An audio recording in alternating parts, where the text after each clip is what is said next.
My name is Kalia, and for 6 years I lived in complete silence. A car accident in 2017 destroyed my hearing overnight. I learned sign language, relied on closed captions, and adjusted to a world without sound. My daughter Madison moved in with her husband Trevor to help take care of me. At least that's what they said. 3 months ago, everything changed. My doctor called me into his office after my routine checkup. "Kalia, I have incredible news," Dr. Richardson said, and I read his lips carefully. "You're a candidate for a new cochlear implant procedure. The technology has advanced significantly." "Are you saying I could hear again?" I asked, my voice rough from years of not hearing myself speak. "Not just could." "I'm very optimistic you will," he replied. "The surgery is scheduled for next month if you want to proceed." I didn't hesitate. 4 weeks later, I had the surgery. 2 weeks after that, they activated the device. The first sound I heard was Dr. Richardson's voice. "Kalia, can you hear me?" Tears streamed down my face. Yes, I can hear you." "How does it feel?" he asked gently. "Like coming home," I whispered. He smiled. "I recommend taking time to adjust before telling people. Let your brain relearn how to process sounds naturally." "How long?" I asked. "A few weeks at least," he said. "Practice listening. Get comfortable again. Then share your miracle." I nodded, but something in my gut told me to wait a bit longer. Maybe it was intuition. Maybe it was a warning. Either way, I didn't tell Madison. That decision saved my life. 3 days after activation, I was sitting in my living room when Madison and Trevor came home. They thought I was napping with my eyes closed. I heard their voices for the first time in 6 years. "She signed those papers, right?" Trevor asked. "Yeah, she signed everything," Madison replied. "She has no idea she just transferred the house into my name." My blood ran cold, but I kept my eyes closed and my breathing steady. "You're sure she can't hear us?" Trevor asked nervously. "Trevor, she's been deaf for 6 years," Madison snapped. "She can't hear anything. That's the whole point." "What about the bank accounts?" he pressed. "I've been slowly draining them for 8 months, Madison said casually. "Moving money into our offshore account. By the time anyone notices, we'll have transferred everything." "And the power of attorney?" Trevor asked. "Already filed," Madison said. "Next month, we petition the court to have her declared mentally incompetent.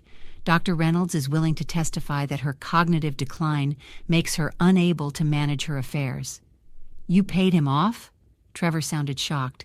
$50,000, Madison confirmed. "He'll say whatever we need. Then we get full control, sell this house, and move to the Bahamas with her money."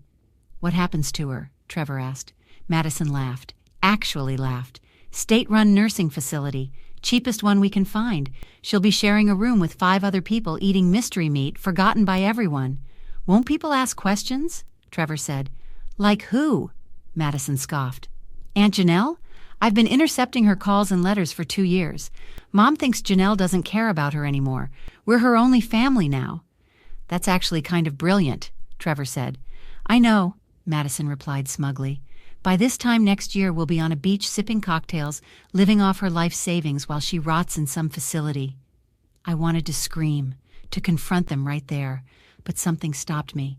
If I revealed I could hear, they'd change tactics. I needed evidence. I needed time. That night, I lay awake planning. The next morning, I went to my computer and ordered recording devices online, tiny ones that looked like pens and buttons. I practiced using my voice again quietly when they were gone. When the recording equipment arrived, I planted devices all over the house, in the kitchen, in the living room, in Madison's bedroom. For 2 weeks, I captured everything. Madison and Trevor plotting, phone calls with Dr. Reynolds discussing his false testimony, conversations about forging my signature on more documents. Every word was recorded. Then I reached out to my sister, Janelle. I hadn't talked to her in person for 6 years. Madison had convinced me Janelle was too busy to visit. I called her number. "Hello?" Janelle answered. Hearing her voice made me cry. "Janelle, it's Kalia," she gasped. "Kalia, you're talking. Can you hear me?" "Yes," I said. "I had surgery. I can hear again, but Janelle, I need your help. Madison doesn't know I can hear, and I've discovered something terrible." "What's wrong?" Janelle asked immediately. "Can you come to the house tomorrow at 10? Madison and Trevor will be out," I said. "I need to show you something, and I need your help." "I'll be there," Janelle promised. "Kalia, whatever it is, we'll fix it." The next day, Janelle arrived exactly at 10. I opened the door and we both cried as we hugged. I can't believe you can hear, Janelle said, wiping her eyes. This is a miracle. Come inside, I said. You need to hear these recordings. We sat at the kitchen table and I played the recordings. With each clip, Janelle's expression grew darker. That little witch, Janelle hissed after the third recording. She's planning to steal everything and dump you in a nursing home? Everything, I confirmed. The house, my savings, my investments, it's all in motion. How much are we talking about? Janelle asked. The house is worth $400,000, I said. My savings and investments total about $800,000, over $1 million total. Janelle stood up, pacing. We need a lawyer, a good one, and we need to act fast before she files that competency petition. I was hoping you'd say that, I said. Do you know anyone? Sarah Chen, Janelle said immediately. She's an elder law attorney, specializes in financial exploitation and abuse. She's tough as nails. Can you set up a meeting? I asked. I'll call her right now, Janelle said, pulling out her phone. She dialed and put it on speaker. After 2 rings, a professional voice answered. Sarah Chen's office. Hi, this is Janelle Morrison, Janelle said. I need to schedule an emergency consultation for my sister. It's a case of elder financial abuse. How soon can you come in? The receptionist asked. Today, if possible, Janelle said. Tomorrow at the latest. Let me check with Miss Chen, the receptionist said. After a pause, she returned. Miss Chen can see you today at 4 o'clock. Does that work? Perfect, Janelle confirmed. We'll be there. After hanging up, I made another call to Detective Marcus Williams at the police department. Janelle had recommended him. Detective Williams, he answered. Detective, my name is Kalia Thompson, I said. I need to report financial elder abuse and fraud. Tell me what's happening, he said, his tone immediately serious.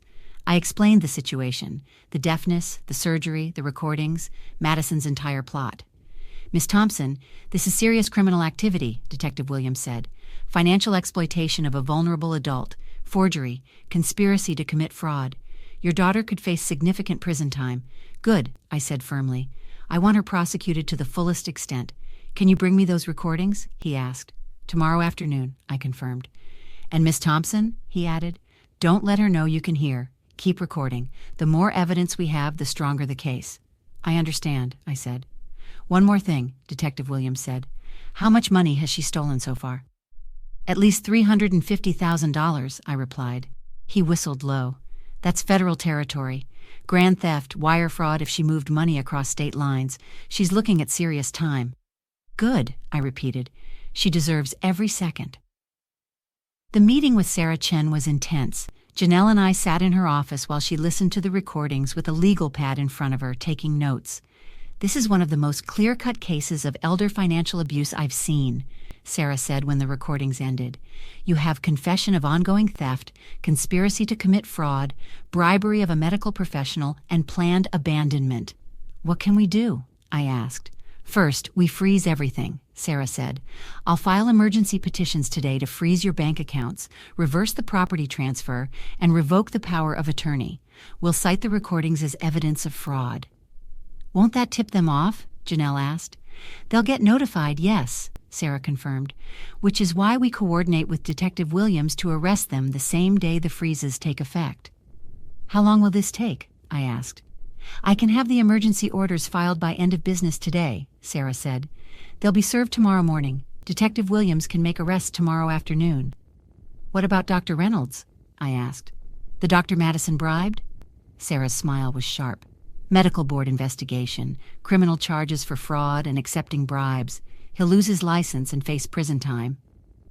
I want to be there, I said, when they're arrested. That can be arranged, Sarah said. But Kalia, are you prepared for the confrontation? This is your daughter. She stopped being my daughter when she decided to steal my life, I said coldly.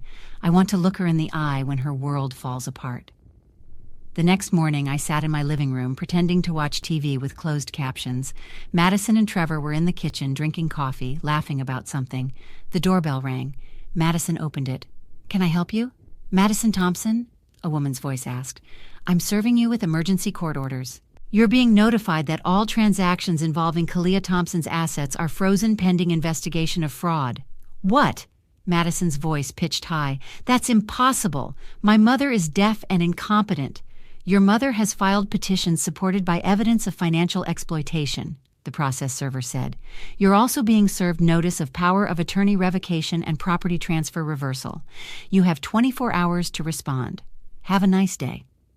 The door closed. I heard Madison's footsteps storming toward me. "Mom!" she shouted, then caught herself, signing frantically. I kept my eyes on the TV, ignoring her. She grabbed my shoulder, forcing me to look at her. She signed, "Did you file legal papers?" I stared at her blankly and shrugged, signing back, "I don't understand. What's wrong?" Her face twisted with frustration. She turned to Trevor. "Someone tipped her off. Someone's helping her." "Maybe your aunt?" Trevor suggested. "Janelle!" Madison spat. "That interfering witch! She must have somehow convinced Mom to sign papers." "But how?" Trevor asked. "Your mom can't even hear what's happening." "I don't know, but I'm going to find out," Madison snarled. The doorbell rang again. This time, it was Detective Williams with 2 uniformed officers. "Madison Thompson, Trevor Harris." Detective Williams showed his badge. "You're both under arrest for financial exploitation of a vulnerable adult, fraud, forgery, and conspiracy." "This is insane!" Madison screamed. "My mother is deaf. She can't even—" "Actually," I stood up, speaking clearly for the first time in 6 years in front of them, "I can hear everything. I've heard everything for 3 weeks, every plan, every scheme, every disgusting word." Madison's face went white. You can hear?" "Cochlear implant surgery," I said calmly. 3 months ago. And I've recorded every conversation you've had about stealing from me, bribing doctors, and planning to dump me in the cheapest nursing facility you could find." "Mom, please," Madison's voice turned pleading. "Let me explain." "Explain what?" I interrupted. "Explain how you told Trevor I'd be eating mystery meat and forgotten by everyone? Explain how you've been intercepting Janelle's calls for 2 years? Explain how you laughed about me rotting in a facility while you sipped cocktails on a beach with my money?" Trevor's face was pale. "We weren't really going to—" "Officer, read them their rights," Detective Williams said. As they handcuffed Madison and Trevor, Madison started crying. "Mom, please, I'm your daughter. You can't do this to me. We can work this out." "Work what out?" I asked coldly. "You stole $350,000 from me. You bribed a doctor. You forged documents. You planned to have me declared incompetent and locked away." "I made a mistake," Madison sobbed. "Please, don't let them take me. I'll give it all back. I promise." "You're not sorry you did it," I said quietly. "You're sorry you got caught. There's a difference, a big one." Detective Williams led them toward the door. Madison looked back one more time, mascara running down her face. "Mom, please, I love you. Don't do this." "No," I said firmly. "You loved my money. You never loved me. If you loved me, you wouldn't have planned to abandon me in a state facility while you lived off my life savings." "I'm your daughter!" Madison screamed as they walked her out. "Not anymore," I said, and closed the door. The legal proceedings moved quickly. With the recordings and documented evidence, Madison and Trevor both pleaded guilty. Madison received 8 years in federal prison for elder financial abuse and fraud. Trevor got 6 years as an accomplice. Dr. Reynolds lost his medical license and received 5 years for accepting bribes and conspiracy to commit fraud. Sarah helped me recover every penny Madison had stolen, $347,000 in total. The property transfer was reversed. The fraudulent power of attorney was voided. I sold the house, too many bad memories, and bought a smaller place near Janelle. We have dinner together 3 times a week now, making up for lost time. 6 months after the arrests, Madison sent a letter from prison. Pages and pages of apologies, explanations about financial pressure, promises to be better. She ended with a plea. "I hope someday you can forgive me." I burned the letter without finishing it. Janelle asked me once if I felt guilty about pressing charges. "Not even a little bit," I told her. "She didn't feel guilty stealing from me. Why should I feel guilty about seeking justice?" "Do you think you'll ever talk to her again?" Janelle asked. "Never," I said firmly. "Some betrayals don't deserve forgiveness. Some people don't deserve second chances. She made her choices. Now she lives with the consequences." "What about when she gets out?" Janelle pressed. "I have a restraining order," I said. "If she comes within 500 feet of me, she goes back to prison. She knows that." My hearing, my miracle, gave me more than just sound. It gave me the truth.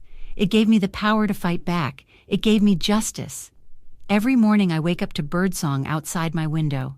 I hear Janelle's laugh when she calls. I hear music again. But the sweetest sound?